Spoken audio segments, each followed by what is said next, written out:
샬롬 유 선생의 구속사 천국열차 유도순 목사님의 신구약 성경 파노라마를 낭독하는 시간입니다. 지금은 마가복음 파노라마 6장 30절에서 56절까지입니다. 목자 없는 양 같은 무리를 불쌍히 여기심. 요절은 34절. 예수께서 나오사 큰 무리를 보시고 그 목자 없는 양 같음을 인하여 불쌍히 여기사 이에 여러 가지로 가르치시더라. 6장의 둘째 문단 30절에서 56절의 중심점은 목자 없는 양 같은 무리를 불쌍히 여기심에 있습니다. 주님이 가시는 곳마다 많은 무리가 모여들고 따름으로 인산인해를 이루었습니다. 이는 긍정적으로 보면 주님의 명성이 널리 퍼졌다는 것이 되지만 이는 목자 없는 양 떼의 방황이기도 했던 것입니다. 도표를 보시면 목자 없는 양 같은 무리를 불쌍히 여기심을 중심으로 1. 파송받았던 사도들이 돌아와 행한 것과 가르친 것을 보고합니다. 쉬게 하려고 한적한 곳으로 가시나 많은 사람들이 먼저 갑니다. 그 목자 없는 양 같음을 불쌍히 여기시어 2. 떡 5덩이와 물고기 2마리로 3. 5,000명을 먹이시고도 남음이 있었습니다. 4. 제자들을 먼저 보내시고 주님은 혼자 남아 기도하러 산으로 가십니다. 5. 역풍으로 인하여 밤새도록 괴로이 누워졌는 제자들에게 한 사람이 바다 위로 걸어오고 있었습니다. 6. 유령이라 두려워하는 제자들에게 안심하라 두려워 말라 하십니다. 7. 주님이 가시는 곳마다 병든 자들을 데리고 몰려옵니다. 이 일련의 사건을 통해서 말씀하시려는 바가 무엇인가? 이를 두 단원으로 나누어 상고하겠습니다. 첫째 단원 30절에서 44절 너희가 먹을 것을 주어라. 둘째 단원 45절에서 56절 안심하라 내니 두려워 말라. 주제 목자 없는 양 같은 무리를 불쌍히 여기심. 기어 목자 없는 양이라는 주제를 구속사의 맥락에서 보면 그 의미가 심원한 바가 있습니다. 약속의 땅에 들어가지 못하리라는 선고를 받은 모세는 하나님이시여 원컨대 한 사람을 이 회중 위에 세워서 회중으로 목자 없는 양과 같이 되지 않게 하옵소서 하고 간구합니다. 민수기 27장 16절에서 17절. 니은 예루살렘이 바벨론에 의하여 멸망당한 원인을 하나님은 목자가 없으므로 그것들이 흩어지며 흩어져서 모든 들짐승의 밥이 되었도다 하십니다. 에스겔 34장 5절.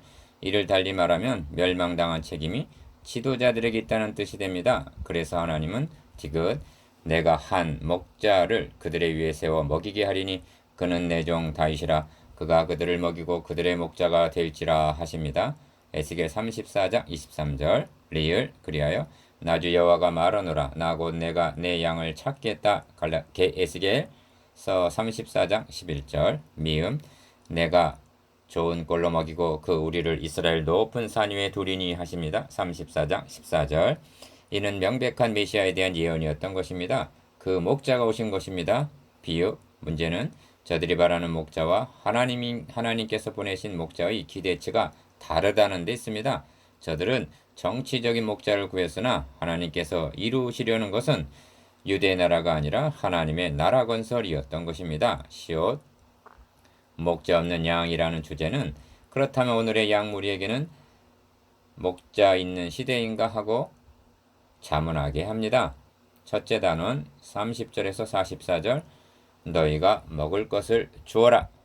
1. 사도들이 예수께 모여 자기들의 행한 것과 가르친 것을 낱낱이 고하니 30절 기어 너희는 따로 한적한 곳에 와서 잠깐 쉬어라 하시니 이는 오고 가는 사람이 많아 음식 먹을 겨를도 없음이라 31절 니은 이에 배를 타고 따로 한적한 곳에 갈새 그 가는 것을 보고 많은 사람이 저희인 줄 안지라 모든 고을로부터 도보로 그곳에 달려와 저희보다 먼저 갔더라. 예수께서 나오사 큰 무리를 보시고 그 목자 없는 양 같음을 인하여 불쌍히 여기사 이에 여러 가지로 가르치시더라. 32절에서 34절 디귿 주님은 가르치셨습니다. 병에서 놓이게 하시고 귀신을 쫓아내므로 자유케 하셨습니다. 그리고 먹여주실 것입니다. 이것이 목자입니다. 2. 때가 저물어 가매 제자들이 예수께 나와 여짜오되 이것은 빈들이요 때도 저물어 가니 무리를 보내어 두루 촌과 마을로 가서 무엇을 사 먹게 하옵소서. 대답하여 가라사대 너희가 먹을 것을 주라 하시니 여짜오되 우리가 가서 200데나리온의 떡을 사다 먹이리 것이니까 합니다. 35절에서 37절. 기억 이르시되 너희에게 떡 몇 개가 있느냐 가서 보라 하시니 알아보고 가로되 떡 5개와 물고기 2마리가 있더이다 하거늘. 38절. 니은 제자들을 명하사 그 모든 사람으로 때를 지어 푸른 잔디 위에 앉게 하시니 때로 혹 100씩 혹 50씩 앉은지라. 39절에서 40절. 디귿 예수께서 떡 5개와 물고기 2마리를 가지사 하늘을 우러러 축사하시고 떡을 떼어 제자들에게 줘 사람들 앞에 놓게 하시고 또 물고기 2마리도 모든 사람에게 나누어 주심에. 41절. 주님이 말씀하신 바와 같이 제자들이 먹을 것을 준 셈입니다. 단 목자장 되시는 주님에게서 받아서 말입니다. 3. 다 배불리 먹고 남은 떡 조각과 물고기를 12바구니에 차게 거두었으며 떡을 먹은 남자가 5,000명이었더라. 42절에서 44절. 기억 왜 이렇게 하셨는가? 가 먹자 없는 양 같음을 불쌍히 여기시고 저들의 필요를 공급해 주신 것입니다. 나 불쌍히 여기심은 긍휼히 여기시는 사랑입니다. 그런데 목자에게는 불쌍히 여기는 마음만이 아니라 다 통분히 여기는 요한복음 11장 33절 38절 마음도 있어야 함을 잊어서는 아니 됩니다. 목자 없는 무리를 보실 때 불쌍히 여기셨으나 하나님의 형상대로 지음을 받은 인간을 이처럼 비참하게 만든 사탄에 대해서는 통분히 여기셨던 것입니다. 니은 궁극적으로는 제자들에게 예수가 누군가를 알게 하시기 위해서입니다. 이 점이 52절에 나타나는데 이는 저희가 그 떡 되시던 일을 깨닫지 못하고 도리어 그 마음이 둔하여졌음이러라 합니다. 둔하여졌다는 말은 오병이어로 5,000명을 먹이시던 일을 망각했다는 뜻이요 그분이 누구인가를 아는데 실패했음을 의미합니다. 디귿 마가는 오병이의 기적을 예수가 누군가를 깨닫게 하려는 표적으로 기술하고 있는데 요한복음은 주님이 생명의 양식을 주시려 오신 분으로 요한복음 6장 26절에서 27절 한 걸음 더 나아가고 있습니다. 둘째 단은 45절에서 56절 안심하라 내니 두려워 말라. 4. 예수께서 즉시 제자들을 재촉하사 자기가 무리를 보내는 동안에 배 타고 앞서 건너편 벳세다로 가게 하시고 기억 주님은 제자들만을 먼저 건너편 벳세다로 보내시고는 무리를 작별하신 후에 홀로 기도하러 산으로 가셨습니다.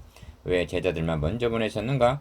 이렇게 하신 것은 무엇인가 보여주시려는 의도가 있으셨기 때문입니다. 그 의도가 무엇이며 주님은 어떻게 가시려는 것인가? 니은 마가는 기사를 압축해서 기록하고 있습니다만 다른 복음서를 통해서 이렇게 하신 의중을 깨닫게 됩니다. 요한복음은 떡을 먹은 무리들이 자기를 억지로 삼아 임금 삼으려는 줄을 아시고 다시 혼자 산으로 떠나가시니라 하고 요한복음 6장 15절 그 배경을 설명해 주고 있습니다. 그래서 주님은 제자들을 재촉하사 보내시고 자신도 황급히 산으로 물러가신 것입니다. 한자리 하려는 기대감으로 따르고 있는 제자들로서는 이런 주님을 이해할 수가 없고 불만스러웠을 것입니다. 5.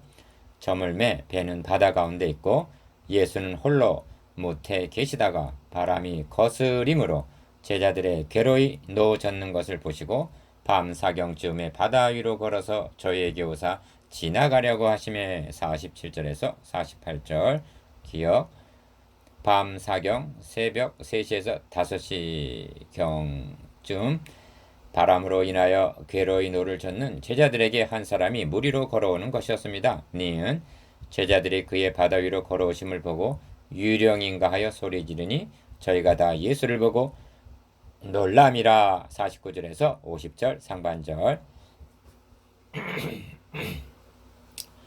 6. 이에 예수께서 곧 더불어 말씀하여 가라사대 안심하라 내니 두려워 말라 하시고 50절 하반절 기억 배에 올라 저에게 가시니 바람이 그치는지라 제자들이 마음에 심히 놀라니 이는 저희가 그 떡 되시던 일을 깨닫지 못하고 도리어 그 마음이 둔하여졌음 이러라 합니다. 51절에서 52절 마태복음의 병행귀절에서는 진실로 하나님의 아들이로소이다 하더라 합니다.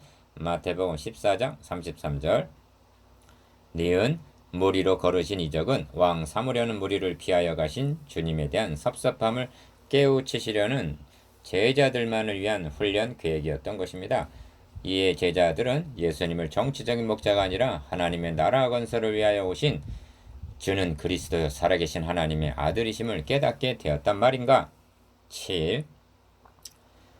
건너가 게네사렛 땅에 이르러 대고 배에서 내리니 사람들이 곧 예수신 줄 알고 그 온 지방으로 달려 돌아다니며 예수께서 어디 계시단 말을 듣는 대로 병든 자를 침상채로 메고 나오니 53절에서 55절 기억 아무데나 예수께서 들어가시는 마을이나 도시나 촌에서 병자를 시장에 두고 예수의 옷가에라도 손을 대게 하시기를 간구하니 손을 대는 자는 다 성함을 얻으니라 합니다. 56절 니은 목자 없는 양 같은 이 불쌍한 무리들은 예수를 누구로 알고 따르고 있단 말인가?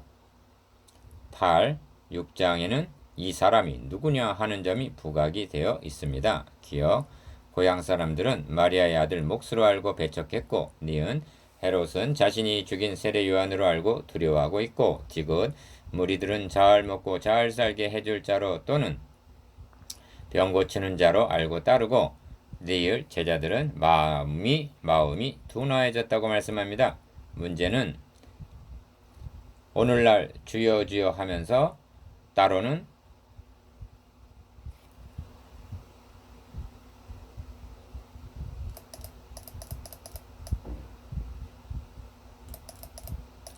주여 주여 하면서 따르는 우리들이 너희는 나를 누구라 하느냐 하는 물음에 무엇이라 대답할 것인가에 있습니다.